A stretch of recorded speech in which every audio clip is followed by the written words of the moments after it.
Oke, Wak, jadi kisah yang aku sampaikan malam ini dikirim sama Wawa kita yang bernama Yanti dari Kalimantan Selatan. Halo Yanti. Nah, jadi Wak, cerita yang dikirim sama Yanti ini adalah pengalaman horor yang dialami sama bapaknya Yanti yang bernama Pak Taduh pada tahun 1975 lalu. Wow, kisah zaman dulu favorit aku kali ini. Dan tanpa mengurangi rasa hormat agar memudahkan ceritanya, kita panggil aja Pak Taduh langsung dengan namanya, Wak, ya. Nah, lanjut. Jadi nih, Wak, ceritanya. Kala itu Taduh ini tinggal di sebuah rumah sederhana bersama 3 anggota keluarganya, Wak. Mereka adalah ayah, ibu, dan juga kakeknya. Nah, ayahnya Taduh ini namanya Pak Ali, ibunya bernama Bu Enon, dan kakeknya bernama Kakek Khodir. Nah, mereka berempat ini menghuni sebuah rumah yang berlokasi di kawasan hutan yang belum dialiri sama listrik. Dan selain tidak ada listrik, Wak, Taduh ini juga tidak punya tetangga kanan kiri gitu, karena di kawasan ini memang nggak begitu banyak lagi gitu penduduknya. Nah, karena situasi di sana sangat sepi dan juga nggak ada teman sebaya, Taduh ini pun jadi sering main ke kampung terdekatnya, Wak, yang berjarak kurang lebih 5 kilo lah dia dari rumahnya. Nah, kita sebut aja lah kampung yang sering didatangi sama Taduh ini Kampung Kuning, Wak, ya. Nah, di Kampung Kuning itu Taduh punya banyak kawan akrab tuh, Wak. Dan selain itu situasi di sana juga lebih maju lah gitu, karena memang sudah ada listrik dan juga sudah ada warga yang punya televisi. Hal itulah yang membuat Taduh ini semakin sering lagi tuh berkunjung ke Kampung Kuning ini. Dan seiring berjalannya waktu, Wak, Taduh pun mulai mengajak Pak Ali, bapaknya, supaya ikut juga nih nonton TV sama-sama, yuk Pak, di Kampung Kuning ini gitu. Waktu itu Pak Ali ini mau-mau aja, Wak, karena kan waktu itu memang televisi itu merupakan satu-satunya hiburan yang sangat menyenangkan kali bagi mereka kan. Iyalah, dulu belum ada HP, belum ada laptop, medsos apalagi ya kan, nggak macam sekarang gitu. Akhirnya singkat cerita, pada suatu malam Taduh pun ingin menonton acara TV lagi yang ada di Kampung Kuning seperti biasanya. Awalnya dia memang mau ngajak bapaknya, Wak, buat pergi ke sana, tapi gara-gara bapaknya masih bekerja di kebun, Wak, waktu itu bapak Taduh, dan belum pulang, Taduh pun memutuskan untuk pergi sendirian aja. Dan sebelum dia pergi, Wak, dia sempat tuh berpamitan sama ibunya, Bu, aku izin ya mau nonton bersama tuh di Kampung Kuning. Kalau nanti udah selesai aku langsung pulang kok, Bu, aku nggak akan mampir kemana-mana. Nah, kamu yakin malam-malam kayak gini mau ke sana? Apa nggak nunggu bapakmu pulang dulu aja? Kata ibunya kan. Nggak lah, Bu, kalau misalnya nunggu bapak nanti kelamaan, keburu selesai pula nanti acara favorit aku. Kata siapa? Taduh kan. Ya udah kalau kayak gitu hati-hati di jalan ya, Nak, ya, kata ibu. Ya, Bu. Nah, dah setelah pamit, Taduh pun mulailah berjalan menembus gelapnya malam dengan membawa sebuah obor, Wak, untuk menerangi jalan. Sesekali nampak juga tuh ada cahaya rembulan dan juga suara jangkrik yang turut menemani perjalanannya si Taduh itu di malam itu kan.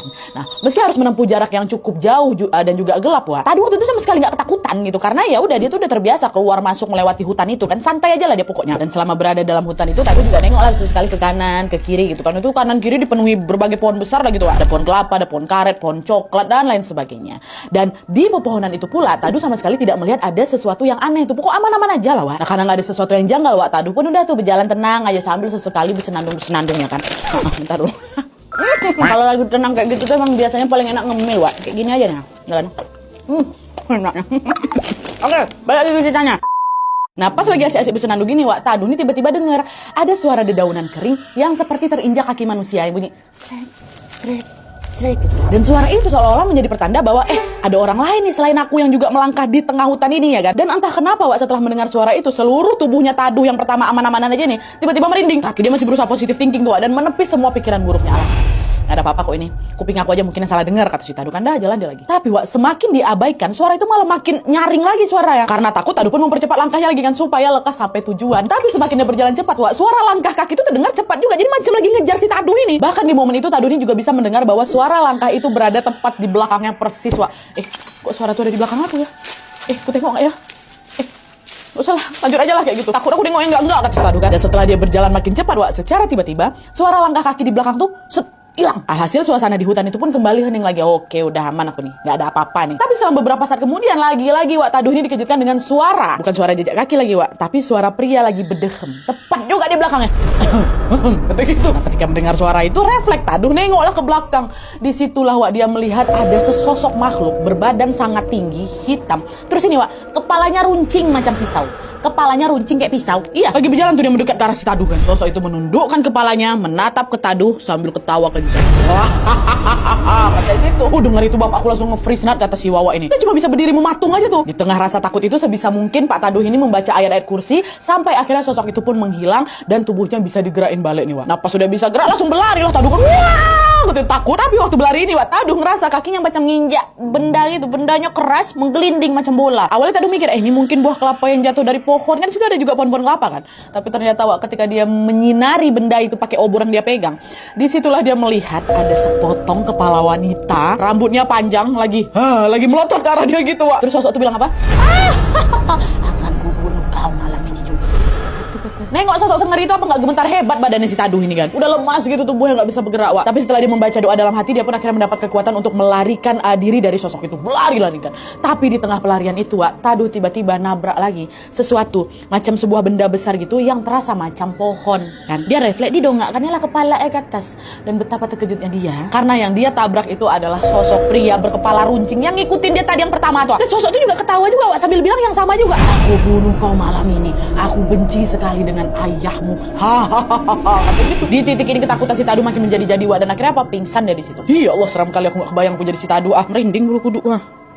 Kita ngemil aja lah dulu ya supaya agak cair dikit suasananya ya kan.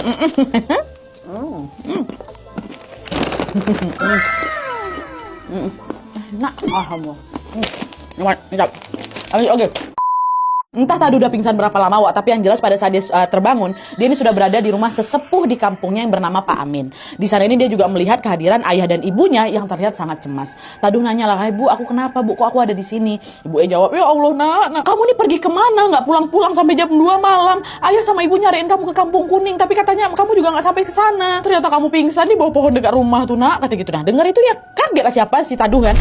Aku udah hampir mau sampai ke Kampung Kuning kok, bukan di sekitar rumah aku. Kita ketemukannya dekat pohon sekitar rumah kan. Nah di situ meskipun merasa janggal Wak, dia nggak begitu ngambil pusing tuh. Yang penting aku udah sadar aja, dan dia juga memilih untuk tidak menceritakan kejadian tadi kepada siapapun. Dia memilih bungkam Wak, karena dia mungkin lagi trauma berat kali lah dihantui sama sosok-sosok kepala runcing tuh kan. Nah setelah kejadian malam itu, kehidupan Taduh pun kembali berjalan dengan normal Wak. Dia sudah tidak pernah lagi mengalami kejadian mistis, sampailah kemudian pada suatu hari ada lagi nih Wak, sebuah teror mistis yang bukan hanya menampakkan wujudnya saja, tapi hampir saja merenggut nyawanya. Jadi ceritanya siang itu Wak, Taduh ini ikut bapaknya pergi ke kebun untuk memanen pohon coklat. Nah pas lagi duduk di bawah pohon Wak, Taduh nengok macam ada cahaya merah gitu lah, macam bola api kalau lagi terbang melayang di udara. Sur gitu. Ini siang bolong nih Wak ya.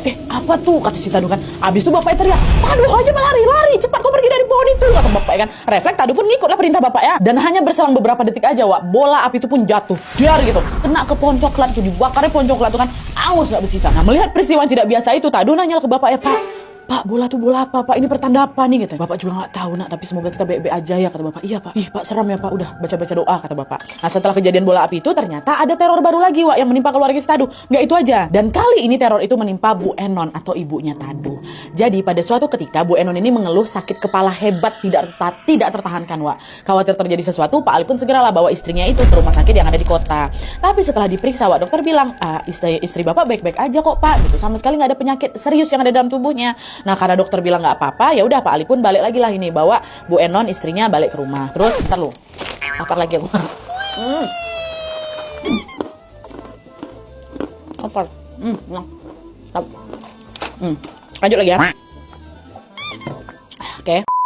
Sesampainya di rumah ternyata Bu Enon ini masih tetap ngeluh tuh kalau kepalanya sakit itu sakit kali Nat katanya. Dan selain itu ibu ini selalu juga diliputi perasaan cemas dan takut karena dia tidak bisa tidur. Nah karena nggak kunjung sembuh, Pak Ali pun akhirnya membawa Bu Enon berobat lah ini secara non medis kepada salah satu ustadz tersohor kali lah di kampungnya gitu kan. Sesampainya di sana Pak Ustadz ini pun langsunglah mengecek kepalanya Bu Enon, terus bilang, "Istrimu ini sakit karena dia dikirim santet parang maya sama seseorang yang membencinya. Dia sengaja memang ingin mencelakai istrimu," kata si bapak ini. Nah mendengar itu Pak Ali kaget akan, "Pak, siapa orang itu? Kenapa dia tega mencelakai istri saya?" gitu. Pak Ustadz jawab, "Dia adalah orang yang sangat terobsesi ingin memiliki kamu seutuhnya," kata Pak Ustadz nunjuk bapak. Dengar itu Pak Ali terdiam.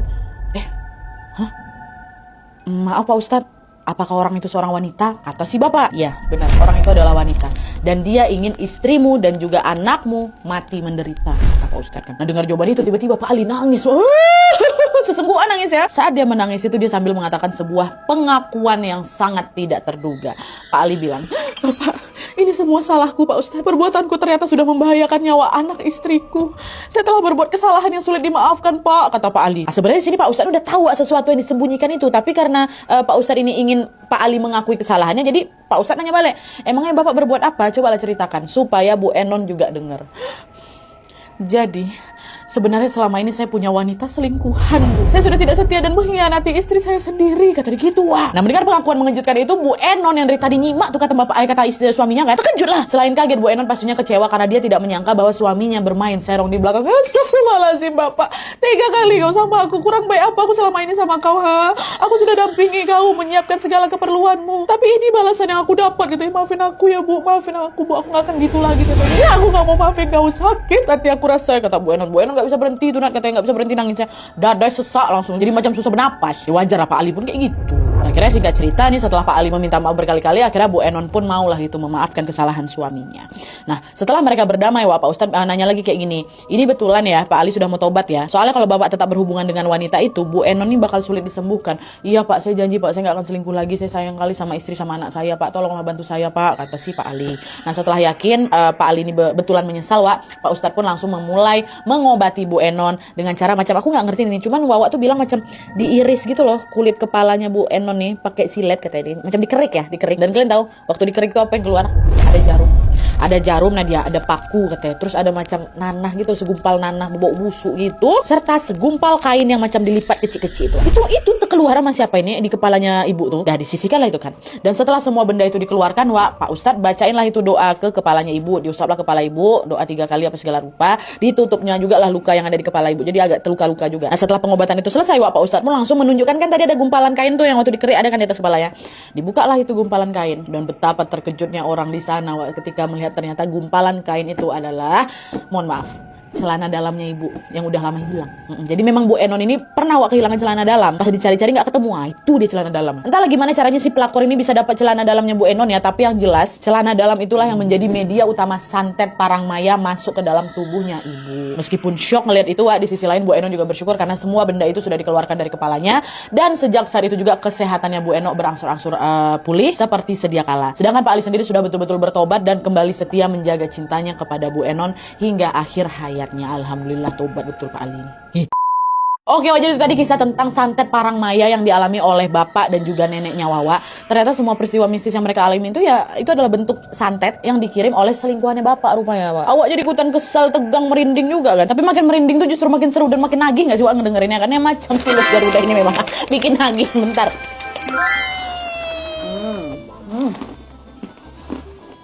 Ngemil yang gurihnya bikin nagih, enaknya ada Garuda. Emang cocok kali Wak Tulus Garuda ini dijadikan cemilan di segala situasi. Kalian mau cemilan yang gurih bikin nagih? Enaknya ada Garuda. Dan sebelum aku menutup video ini, Wak, aku mau mengajak kalian untuk mendoakan semua tokoh yang ada di cerita ini, yaitu Pak Taduh, Kakek Ali, dan juga Nenek Enon. Karena mereka semua sudah kembali ke pangkuan Allah Subhanahu Wa Taala. Mari kita doakan juga, semoga mereka ditempatkan di tempat terindah di sisi Allah Subhanahu Wa Taala. Amin ya robbal alamin. Al-Fatihah.